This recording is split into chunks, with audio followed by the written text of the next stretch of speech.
أعوذ بالله من الشيطان الرجيم. بسم الله الرحمن الرحيم. الحمد لله رب العالمين وبه نستعين. اللهم صل على سيدنا محمد النبي الأمي وعلى آله وصحبه وسلم. رب اشرح لي صدري ويسر لي أمري واحلل عقدة من لساني يفقه قولي. ولا حول ولا قوة إلا بالله العلي العظيم. إلهي أنت مقصودي ورضاك مطلوبي.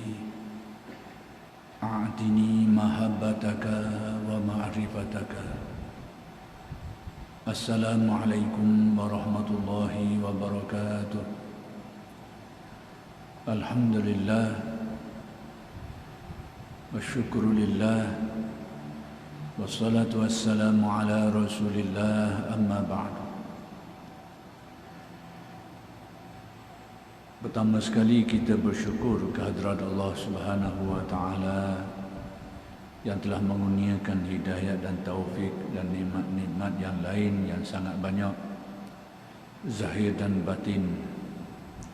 Mudah-mudahan segala nikmat-nikmat itu sentiasa dikurniakan kepada kita dan dijadikan kita orang-orang yang mensyukuri nikmat dan dengan sebabnya diberi dan ditambah lagi nikmat-nikmat yang lain oleh Allah Subhanahu wa taala.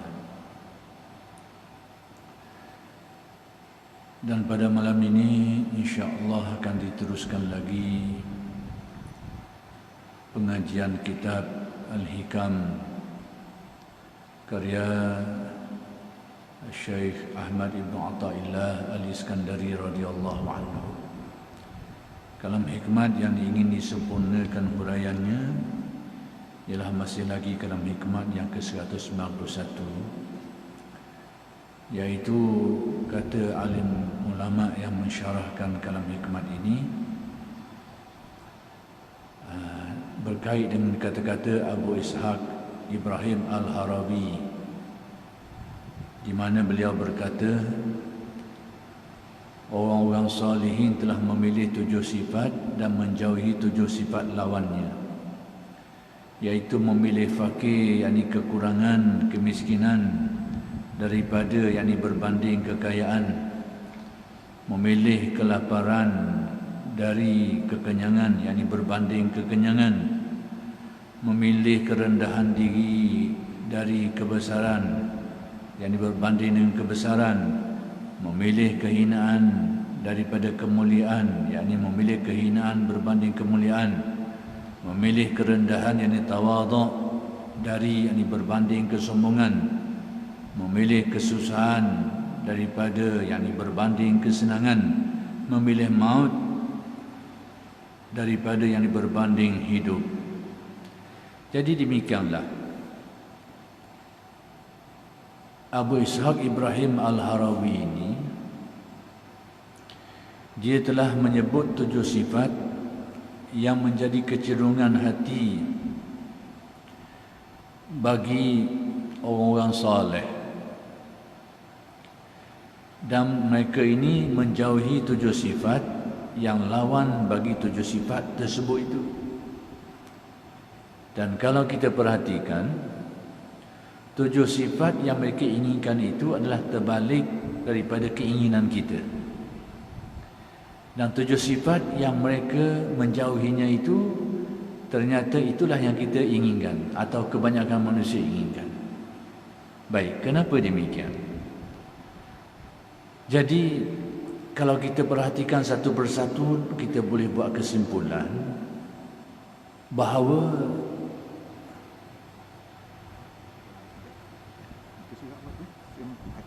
192. Tahu mak saya. Patut dia rasa pihak ni. Ya. Minggu lepas saya dah lagi. Ya. Oh, silap. Betul. Ya. Silap ya, saya buka tanda kuliah di tempat lain.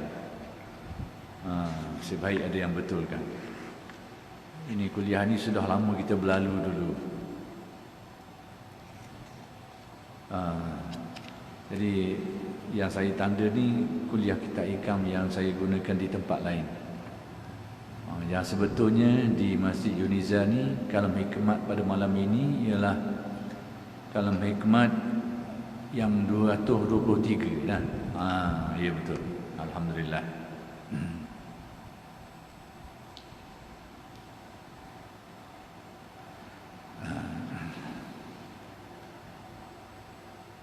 Jadi kalam hikmat yang ke-223 ini Syekh Ibn Atta ingin menjelaskan kepada kita bahawa ketaatan yang dibuat oleh manusia, demikian juga kemaksiatan yang dilakukan oleh mereka itu tidak meninggalkan apa-apa kesan terhadap Allah Subhanahu wa taala. Dengan erti ketaatan dan kemaksiatan manusia itu akan kembali kepada manusia sendiri. Ketaatannya itu akan memberi manfaat kepada dirinya dan kemaksiatannya itu akan ditanggung oleh manusia itu. Jadi semua ini tidaklah merubah apa-apa tentang kesempurnaan Allah Subhanahu wa taala. Dan itu sudah menjadi keyakinan kita bahawa Allah Taala itu bersifat Maha Kaya. Maha Kaya dengan erti tidak berhajat, tidak memerlu kepada yang lain. Sama ada ketaatan ke atau kemaksiatan ke, itu semua tidak akan merubah kesempurnaan sifat-sifat Allah. Itu menjadi asas keyakinan kita. Jadi Syekh Ibn Atta menyebutkan perkara ini dalam kalam hikmat yang ke-223. Supaya kita sedari tujuannya apa? Perkara ini sebenarnya asasnya kita sudah tahu pun, bahawa kenyataan yang hakikat yang diberitahu tadi itu merupakan sebahagian daripada akidah yang kita pelajari, yang kita pegang. Ketaatan yang kita buat tidak menambahkan apa-apa bagi Allah. Demikian juga kemaksiatan yang kita lakukan tidak mengurangi apa-apa kesempurnaan Allah Subhanahu wa taala. Itu pegangan kita. Baik, apa tujuan Syekh Ibn Atta menyebutnya di sini? Jadi tujuan Syekh Ibn Atta menyebutnya di sini untuk mengingatkan kita. Mengingatkan kita yang selalu melupai perkara ini. Supaya kita tahu ibadah yang kita buat, kemaksiatan yang kita buat, semuanya akan balik kepada kita. Sekalipun ibadah itu kita tujukan kepada Allah, kita laksanakan perintahnya, kemaksiatan itu iaitu kita langgar apa yang disuruh, tak buat apa yang disuruh, ataupun kita buat apa yang dilarang. Jadi semua ini sebenarnya kembalinya tetap kepada kita juga. Jadi Syekh Ibn Atta menyebut semua ini untuk mengingatkan kita. Mengingatkan kita terhadap sesuatu yang sudah pun menjadi pegangan kita. Bila kita percaya Allah Ta'ala itu Maha Kaya, berarti dia tidak berhajat kepada yang lain lah. Allah Ta'ala itu tidak berhajat bergantung pada yang lain. Berarti apa saja pun tidak akan mengubah keadaan diri Allah Subhanahu wa taala itu. Kebaikan yang dibuat oleh manusia ke, kejahatan yang dibuat ke, apa-apa kebaikan tidaklah menambahkan kesempurnaan dia. Kekurangan yang dibuat tidaklah mengurangi kesempurnaannya. Itu sudah menjadi keyakinan kita.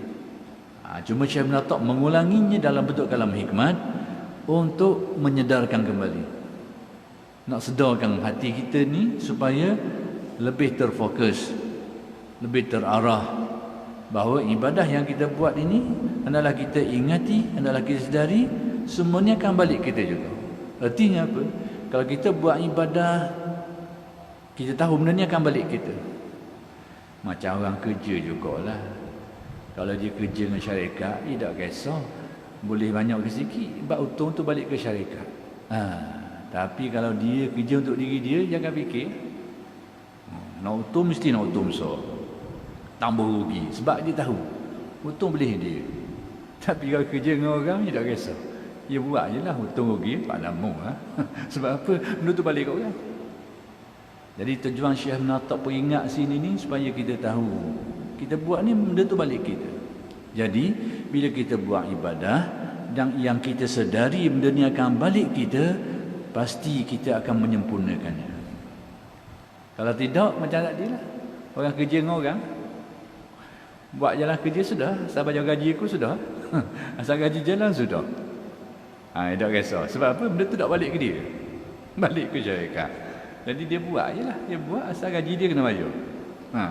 Tapi kalau benda tu balik ke dia, mesti dia kira banyak. Jangan kira. Ini tujuan Syekh tak beritahu kepada kita.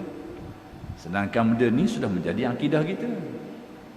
Jadi akidah tu tauhid, maka tasawuf itu kesedaran, mengingatkan kembali kita ibadah yang buat ni balik ke mu juga.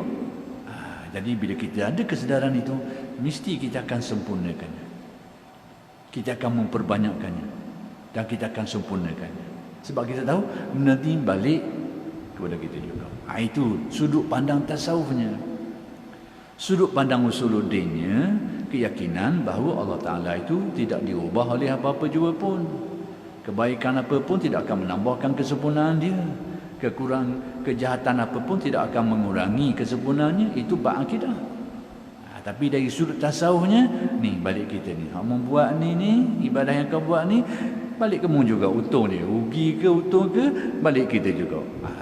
Bila kesedaran ini ada, maka itulah yang akan mendorong kita untuk menggandakan, bahkan untuk memperelokkan dia, untuk meningkatkan mutu ibadah. Sebab kita tahu benda ni balik kita. Itu maksud Syekh Natak mendatangkan hikmah ini, yang sebenarnya benda yang sudah sedia maklum, untuk menyadarkan kita supaya kita lebih fokus dalam ibadah. Sebab kita tahu untung rugi balik kita.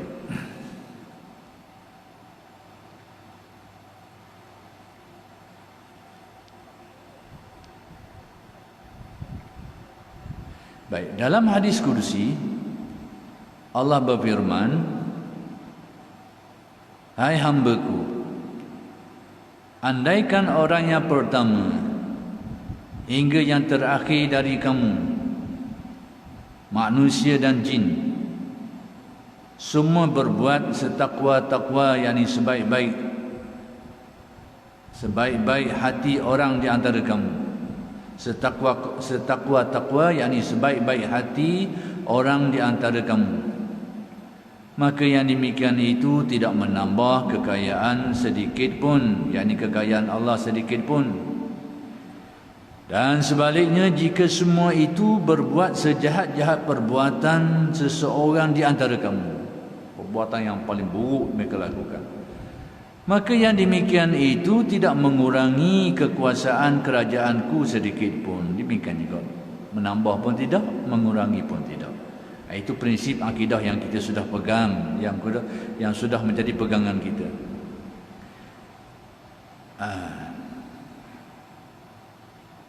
Kecuali sebagai kurangnya air laut jika diambil dengan jarum.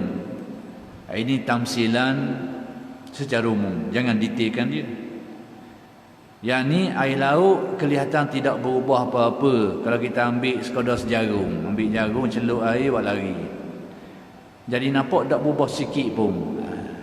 Secara umum, pandang umumnya, jangan pandang detail. Kalau pandang detail, air lekat jarum tu mesti akan mengurangi kuantiti air laut tu.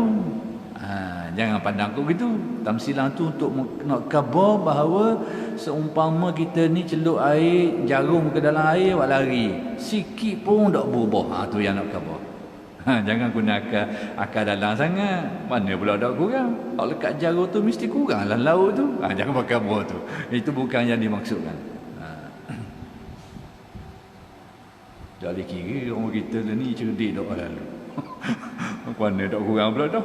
Mesti kurang. Cuma kira molek dia tu, angka kuantiti dia tu mesti kurang. Lekat jarum tu mesti tak ada laut tu. Itu bukan. Ini tamsilan kita saja. Tamsilan pengarang untuk memudahkan faham bahawa apapun tetap tidak merubah pada pandangan kita, tak berubah sikit pun. Yang itu nak beritahu.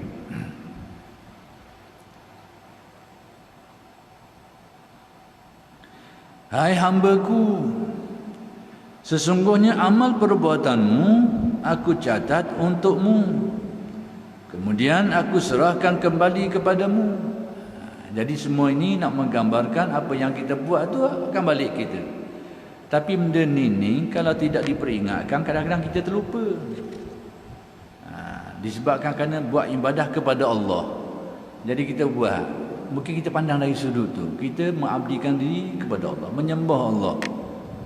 Jadi tak mari apa yang kita buat tu sebenarnya balik kita. Kadang-kadang ingatan kita tak mari waktu tu. Itulah yang menyebabkan kita tidak fokus dalam ibadah. Kita tidak bermotivasi untuk memperelokkan dia, meningkatkan dia, menambahkan dia. Sebab tak mari ingatan tu, benda ni buat ni balik kita. Macam tadilah orang kerja kerajaan lah. Dia buat kerja je. Dia tahu masuk ke tabung kerajaan. Bayar gaji sudah. Dia tak kisah dia buat ke mana. Tapi kalau dia tahu dia kerja yang syarikat dia punya, mesti kira. Sebab apa? Balik aku ni. Begitulah bandingannya. Jadi Syekh Ibn tak memperingatkan kita untuk tujuan itu, supaya kita ada motivasi untuk memperbaiki ibadah. Kalau kita buat ni sebenarnya balik kita. Yang mungkin selama ni kita lupakan. Kita lupa hakikat dia tu.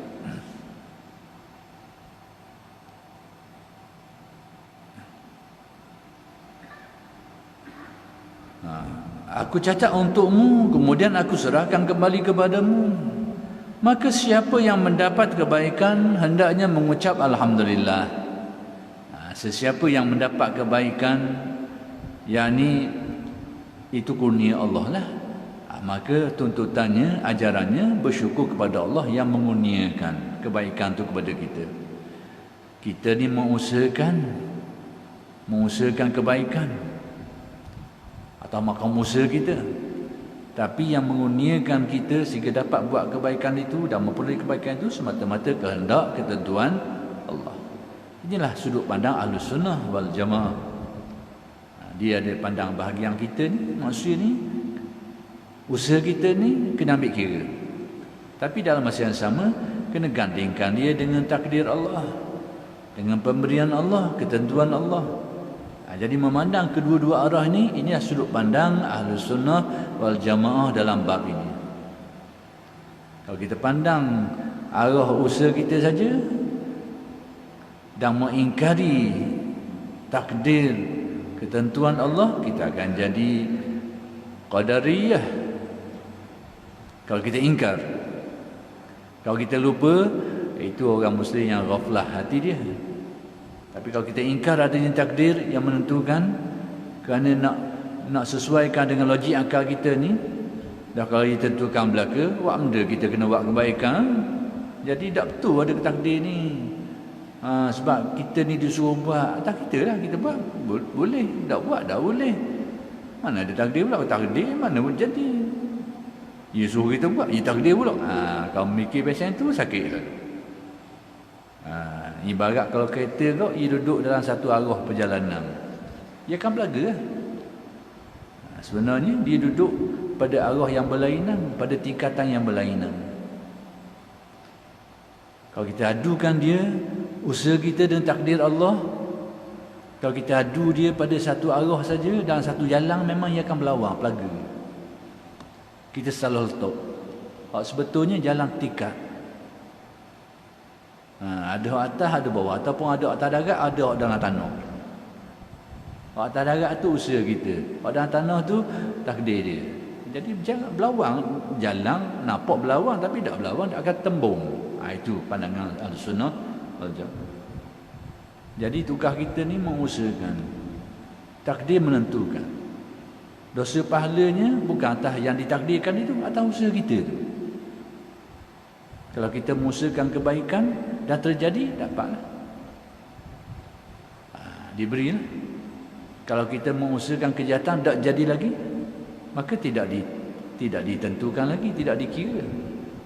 Tapi kalau kita mengusahakan kebaikan tapi tak berlaku, Sepatutnya tak boleh lagi lah. Tapi dengan kemurahan Allah, dia beri tak sekarang, dia beri juga.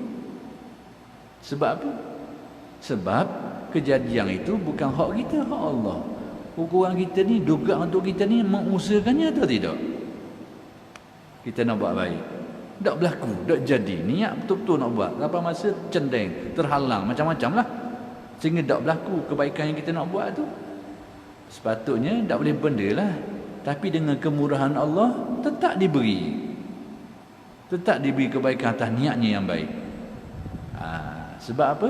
Sebab dosa pahala ni atas usaha kita tu, atas niat dan usaha kita. Kejadian tu, itu hak Allah Ta'ala. Demikian juga kalau kita nak buat jahat, ada niat, memang merancang, apa masa tak jadi sekarang. Itu tak berlaku. Jadi Allah Ta'ala tetap menghukumnya dengan keadilannya itulah. Selagi tak berlaku, sekalipun ada niat, maka tidak dikira lagi. Belum dikira. Dan sekiranya kita tidak berniat nak buat jahat, tapi berlaku dah sekarang, tak niat pun nak buat jahat, tapi sama masa terjadi. Contoh macam mana kita ambil barang orang, dan kadang kita tak niat pun, sebab kita rasa kita keliru dengan barang kita. Kita rasa kita tak sini tadi, tak jang situ. Kita ingat lagi ambil, rupanya silap. Tengok warna jang wallet mahal. Aku rasa jang orang komang je tadi. Mana toko ke berkat bagi masjid ni. Boleh jalan. Maksudnya dia bukan niat, tapi berlaku kejadian yang ambil orang. Jadi yang kejadian itu takdir Allah, ketetapan Allah, tapi dia dikira tidak berdosa. Jadi disitulah kita perlu imbang antara usaha dan takdir. Dan jangan lebih-lebih kita duduk fikir lagi, mendalam lebih daripada itu termasuk bahagian yang kita sudah dilarang dah. Yang disebut dalam hadis, idza zukiral qadaru fa'amsiku, diam. Itu apabila disebut tentang takdir ni, dibahaskan, tahan ni, diam, jangan cakap banyak, cukup. Jadi larangan Nabi itu supaya kita jangan masuk campur dalam urusan takdir itu pada bahagian-bahagian tertentu, bukan pada semua bahagian. Kalau semua bahagian, macam mana kita nak percaya kepada takdir? Mesti kita kena belajar bab takdir. Bahkan itu sebahagian dari rukun iman. Kita kena tahu tentang takdir, apa makna takdir, apa dalilnya. Itu kena belajarlah. Jadi kalau kita anggap tak boleh cakap langsung bab takdir, silaplah kita. Jadi disuruh bercakap pada bahagiannya, tapi ada bahagian tertentu kita dilarang. Tadi yang saya sebut tadi. Dia ada kadar dia yang perlu kita bercakap.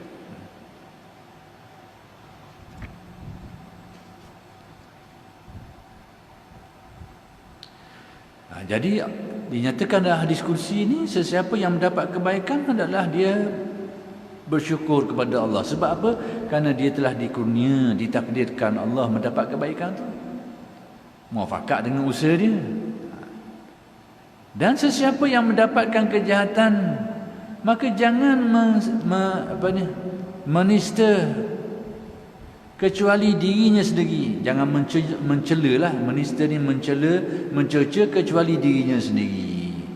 Jadi sesiapa yang mendapat kejahatan, sekiranya kejahatan itu dia yang mengusahakannya, menginginkannya, dan berlaku sesuai dengan kehendak Allah Ta'ala, dosa. Atas usaha dia, muafakat kehendak Allah, jadi benda tu. Maka jangan dia cela kecuali dirinya, yakni dirinya yang menginginkan, yang mengusahakan untuk melakukan kejahatan tu. Jangan cela asal segala perbuatan tu, itu kerja Allah Ta'ala. Yang kena cela bahagian kita tu, kita yang meniatkan, menginginkan, mengusahakan melakukan kejahatan. Cela dirimu itu, bahagian tu. Demikianlah kalam hikmat Syekh Ibn Atta yang ke-223. Bab takdir ni sebenarnya sudah lama menjadi perbahasan yang tidak henti-henti, sehingga mengakibatkan kecelaruan, sehingga mengakibatkan berlaku salah faham dan sebagainya. Maka sebab itu dalam bab ini kita kena tahu sepadanglah mana bahagian yang perlu kita bahas, boleh kita bahas, mana bahagian yang tak boleh, tidak perlu, bahkan tidak boleh kita bahaskan. Aspek-aspek yang saya sebut tadi itu adalah bahasan yang dibenarkan, bahkan disuruh untuk kita bahas tentang hakikat takdir, pengertiannya, dalil-dalilnya, kewajipan kita mempercayai takdir, sikap kita terhadap takdir. Tapi rahsia takdir, kenapa Tuhan menetapkan ini, kenapa ini, itu jangan salah.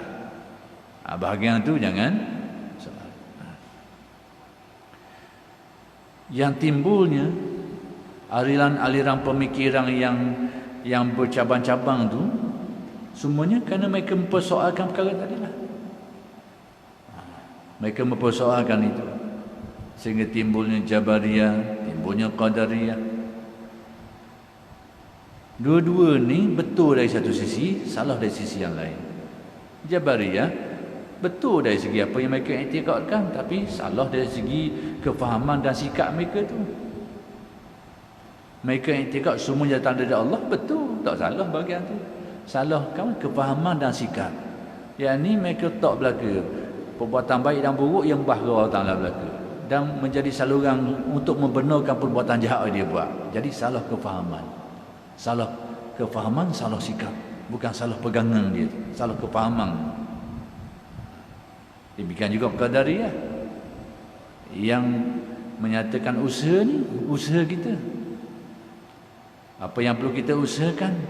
Tetapi dia ni, masalah dia ni bukan pada usaha dia tu, tapi pada keyakinan dia tu yang menafikan takdir Allah.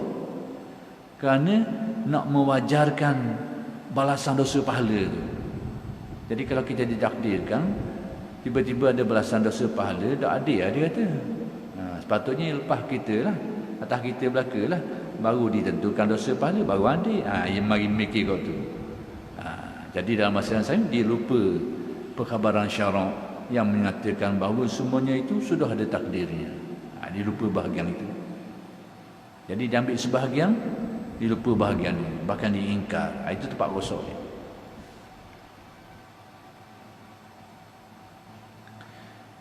Ada juga kadang-kadang cebisan-cebisan yang hampir-hampir menjadi Qadariyah, tanpa kita sedar, menjadi pegangan sebahagian kita tanpa sedar. Iaitu macam mana? Dia kata Allah Ta'ala ni sebenarnya itulah pegangan Qadariyah ni, tapi mungkin kerana tidak cermat ataupun tak mengaji sifat 20 ni, tapi Musuluddin ni, jadi dia termakan pegangan Qadariyah ni, Jabariyah, Qadariyah ni tanpa sedar. Dia kata apa? Dia kata Allah Ta'ala mencipta kudrat pada kita, patut tak kita nak buat apa-apa. Sebenarnya itulah Qadariyah. Itulah Qadariyah. Dia cipta kudrat atas kita, patut atas kita semata-mata, tak kait dah. Buat baik dapat ganjaran, buat jahat tangguhlah dosanya. Kat mana salah dia tu? Iaitu kita ni sudah memiliki autonomi, kuasa mutlak, kuasa penuh, sehingga tidak ada kaitan lagi dengan takdir Allah. Jadi pegangan tadi tu, kita ada autonomi atas kita tu, kenyataan tu berarti menolak takdir. Seolahnya tak ada lah takdir tu kalau atas kita belaka. Yang kedua, iaitu kita mengurangi keluasan takluk sifat kudrat dan iradat Allah. Jadi bila kita kata kita lah, atas kita lah segala-galanya, berarti perbuatan kita tu sudah tidak terkait dengan kudrat dan iradat Allah bila atas kita ni. Situ tempat rosak Qadariyah. Sebab tu dalam riwayat Abu Daud dan semua-semua yang lain menyebut innahum majusu hadhil ummah. Mereka ini sebenarnya majusi kepada umat ini. Kerana menolak takdir, menolak takdir ketentuan Allah Ta'ala ni. Dianggap sebagai majusi. Seolahnya macam ada dua Tuhan. Allah Ta'ala yang maha kuasa, manusia ni juga ni. Autonomi. Tak ada kaitan dengan takdir Allah. Tak terkait lagi dengan kudrat iradat Allah. Berarti sudah dua yang berkuasa. Itulah sebagaimana orang Majusi meyakini ada dua Tuhan, Tuhan baik, Tuhan jahat, maka Qadariyah semacam itu juga. Sebab itu disebut innahum majusu hadhil ummah. Mereka ni adalah seumpama Majusi kepada umat ini. Baik, kalam hikmat selanjutnya, kalam hikmat yang ke-224. Kata Syekh Ibn Atta, la yazidu fi izzihi ikbalu man akbala alaihi, wala yankusu min izzihi idbaru man adbaru anhu. Yang ini pun sama juga lebih kurang dengan kalam hikmat yang ke-223. Iaitu maksudnya tidak menambah kemuliaan, yakni kejayaan Allah, tidak menambah kemuliaan. Di sini itu dia kejayaan. Kejayaan ni pada saya perkataan ni kurang sesuai sikitlah. Kemuliaan tu ya, tidak menambah kemuliaan Allah datang, yakni menghadapnya orang taat kepadanya. Maksudnya yakni orang menerima Allah Ta'ala sebagai Tuhan, percaya kepada ketuhanan Allah dan sebagainya, itu semua tidak menambahkan kemuliaan Allah dan tidak mengurangi kemuliaan Allah, menjauhnya orang yang menjauh daripadanya. Demikian juga apabila manusia menolak, tak percaya kepada Allah, tidak menerima ketuhanan Allah, itu tidak akan mengurangi sedikit pun kemuliaan Allah. Jadi orang beriman kepada Allah tidak menambahkan kemuliaan Allah. Demikian juga orang yang ingkar, yang kufur kepada Allah, tidak mengurangi kemuliaan Allah. Jadi kalam hikmat yang ke-224 ni adalah hampir-hampir sama dengan kalam hikmat yang ke-223. Baik, sebab sifat kemuliaan atau kejayaan, ini disebut kejayaan juga, izzu kemuliaan bolehlah dipakai, adalah sifat zatnya, sifat bagi zat Tuhan. Kerana itu tidak dapat bertambah dan tidak berkurang, kerana dia sifat Allah itu sendiri. Allah zat yang maha mulia sebelum adanya makhluk, dan tetap kejayaan kemuliaan itu, yakni kemuliaan itu sesudah menjadikan makhluk ini, yakni dengan erti sebelum terciptanya makhluk maka Allah Ta'ala seperti itulah, dan setelah terciptanya makhluk maka seperti itu jugalah. Jadi ada orang Arab ni, dia datang, orang Yaman datang jumpa Nabi. Dia tanya tentang perkara ni lah, tentang awal penciptaan. Maka Nabi bersabda, kana Allah walam yakun syai'un ghairuh. Yang ada hanyalah Allah, dan selain Allah tidak ada apa-apa. Dengan erti sebelum adanya makhluk memang sudah tidak ada apa-apa yang lain. Yang ada hanyalah Allah Ta'ala. Maka makhluk-makhluk seperti arash, kursi, semuanya itu adalah ciptaan makhluk yang ada setelah diciptakan Allah. Makhluk langit bumi ni tak kira lah.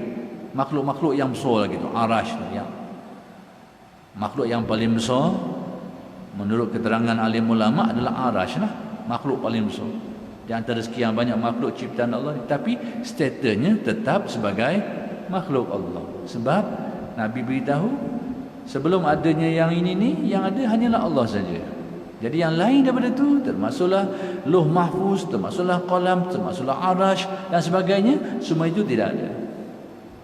Maka di sinilah kalau kita berkeyakinan Arash itu menjadi tempat bagi Allah, maka di mana Allah Ta'ala tu sebelum adanya Arash tu? Itu payah kita nak selesai. Kalau kita beranggapan itu tempat baginya, sebelum ada tu duduk mana?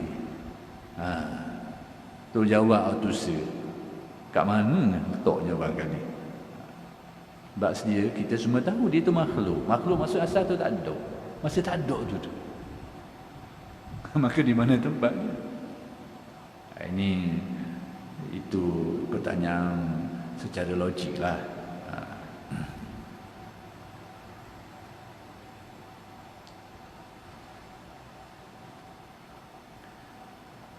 Baik, kalam hikmat seterusnya yang kedua tu 25. Ini bab lain lah.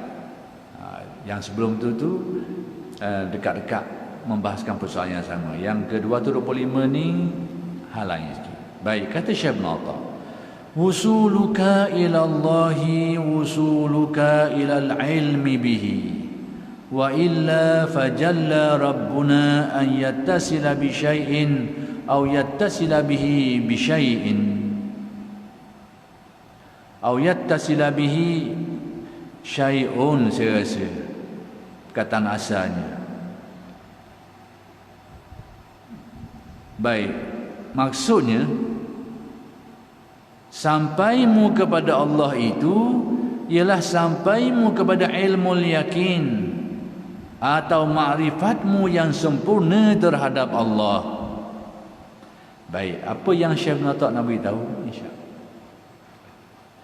isu mengenai sampai kepada Allah, ini isu yang menjadi bahasan ilmu tasawuf.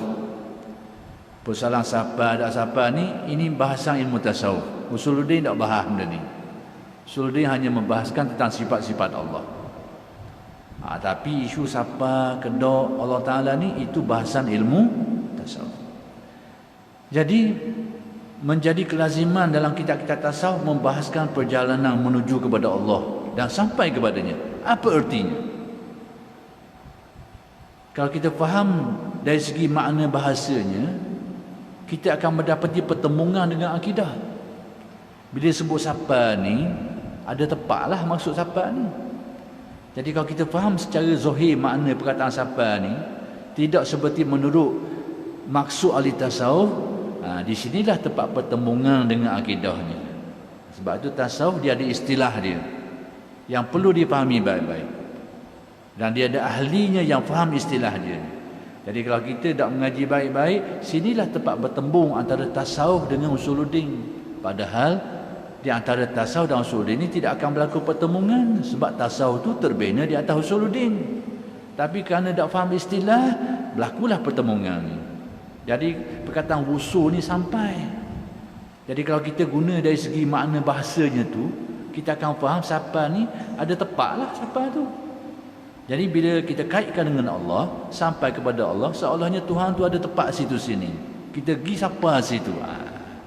Dia akan memberi faham seperti itu. Itu adalah fahaman yang salah terhadap istilah wusul, sampai. Maksud sampai kepada Allah ni dia ada maksud yang tersendiri, iaitu sampai kepada mengenal Allah secara yang lebih sempurna.